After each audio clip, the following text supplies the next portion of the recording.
Praise lord. ఈరోజు వాక్య ధ్యానాంశముగా 115వ కీర్తన 12వ వచనం చదువుకుందాం. యెహోవా మమ్మును మర్చిపోలేదు, ఆయన మమ్మును ఆశీర్వదించును. ఆయన ఇశ్రాయేలీలను ఆశీర్వదించును, అహరోను వంశస్థులను ఆశీర్వదించును. మనకి ఏదైనా కష్టం వచ్చినప్పుడు మనవారెవరో మనవారు కాని వారు ఎవరో అప్పుడే తెలుస్తుంది. అన్ని పరిస్థితులు బాగున్నప్పుడు, అంతా మనకి మంచిగా ఉన్నప్పుడు మన చుట్టూ అందరూ మంచివాళ్ళలానే కనపడతారు.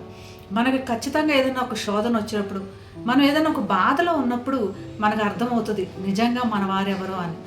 మరి ఇటువంటి పరిస్థితుల్లో మన చుట్టూ సమస్యలు ఉన్నప్పుడు మనకు అర్థం కాదు ఎవరిని నమ్మాలో, ఎవరిని ఆశ్రయించాలో, ఎవరిని సహాయం కోసం కోరాలో అర్థం కాదు. ఇటువంటి పరిస్థితుల్లో దేవుడు అంటున్నాడు, నేను నిన్ను మర్చిపోలేదు. ఈరోజు శ్రమలో ఉన్నావని, ఈరోజు ఇబ్బందిలో ఉన్నావని అందరూ మర్చిపోయారు, కానీ నేను నిన్ను మర్చిపోలేదు. నిన్ను ఖచ్చితంగా గుర్తుపెట్టుకొని నీ పరిస్థితులన్నీ బాగు చేసేవాడిని నేను మాత్రమే అని దేవుడు పలుకుతున్న మాటలు ఎంతో ఆశ్చర్యంగా, ఎంతో అద్భుతంగా ఉన్నాయి. దేవుడే నిజంగా మనల్ని కాపాడి మన శ్రమలోంచి బయటకు తీసుకొచ్చేవాడు. మనల్ని బయటకు తీసుకొచ్చి మనల్ని ఆశీర్వదిస్తాడు. ఆ ఆశీర్వాదం మనకు మాత్రమే కాదు, మన దేశానికి, మన చుట్టూ ఉన్న వారికి కూడా ఆశీర్వాదకరంగానే ఉంటుంది.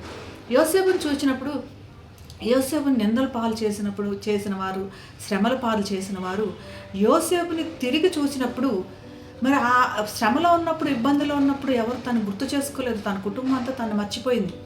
తిరిగి తన కుటుంబం చూసినప్పుడు తను ఆశీర్వదించబడ్డాడు. తను బట్టి తన దేశం ఆశీర్వదించబడింది. తను బట్టి తన కుటుంబం కూడా ఆశీర్వాదానికి సిద్ధంగా ఉంది. తిరిగి వారి కుటుంబం వారు ఇంకా యోసేపు లేడు, శ్రమలో వదిలేశాము అనుకున్నటువంటి యోసేపుని చూసినప్పుడు అత్యధికంగా ఆశీర్వదించబడిన వాడిగా వాడికి కనపడుతున్నారు. మన చుట్టూ ఉన్న పరిస్థితుల్లో కూడా మనకి శ్రమ వచ్చినప్పుడు మనతో ఎవరు ఉండరు, కానీ దేవుడు మనల్ని ఆశీర్వదిస్తాడు. మన ఆశీర్వాదాన్ని పరిపూర్ణంగా పొందుకున్న వారమై మనల్ని ఎవరైతే దూరం పెట్టారో వాళ్ళకి పరిపూర్ణంగా ఆశీర్వాదకరంగా మనం కనబడతామని దేవుడు ఈరోజు వాక్యం ద్వారా తెలియపరుస్తున్నాడు. మనం ఆశీర్వదించబడతాం, మన చుట్టూ ఉన్నవారు కూడా మన ద్వారా ఆశీర్వదించబడతారు. అటువంటి కృప దేవుడు మనందరికీ దయచేయను గాక. ప్రార్థన చేసుకుందాం. పరిశుద్ధమైన యేసయ్య, మా శ్రమలో మమ్మల్ని అందరినీ విడిచిపెట్టినప్పుడు నీవు మాత్రమే మమ్మల్ని జ్ఞాపకం చేసుకునేవాడు ప్రభా. మమ్మల్ని మరవని వాడవు, మమ్మల్ని విడవని వాడవు నీవే తండ్రి. ప్రభా, మరి మమ్మల్ని ఆశీర్వదిస్తానన్నావు, మా కుటుంబాన్ని, మా దేశాన్ని, మా చుట్టూ వారిని కూడా దీవిస్తానన్నందుకు నీకు వేలాది వందనాలు ప్రభా. నీ యొక్క గొప్ప కార్యములు మా అందరికీ జరిగించమని యేసు నామమున ప్రార్థిస్తున్నాం తండ్రి. Amen. Have a blessed day. God bless you.